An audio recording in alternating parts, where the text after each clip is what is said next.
Karine, we're sort of dancing around who gets to take credit for this deal. No one's dancing around here. A colleague at the State Department briefed our colleagues that President Trump was critical in getting this deal over the line. Do you not agree with that statement? I mean, look, I'm not going to speak to a random person. Literally your colleague. I don't know who this person is. I'm not going to. Oh.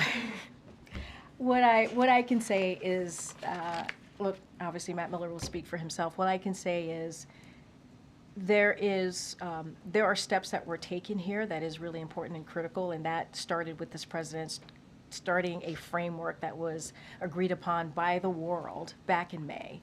And that was because of this president. That was because he was able to lay out his thoughts, his thinking on how to move forward with this negotiation. What I said before, this is someone who understands foreign policy as I'm talking about the president. He understands how difficult it is, and this was not an easy one.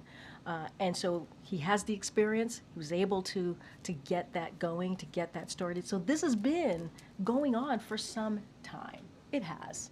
I mean, that's just the reality of it. That is just the facts of it. Have we been coordinating and working closely with the incoming Trump administration, their transition team? Yes. And we've been very forthcoming about that. But the fact of the matter is, it took someone who has the experience that this president had to get this going, to get this moving, to understand what negotiations look like. And that's what this president was able to bring to the table. And it got done under his watch. It got done today.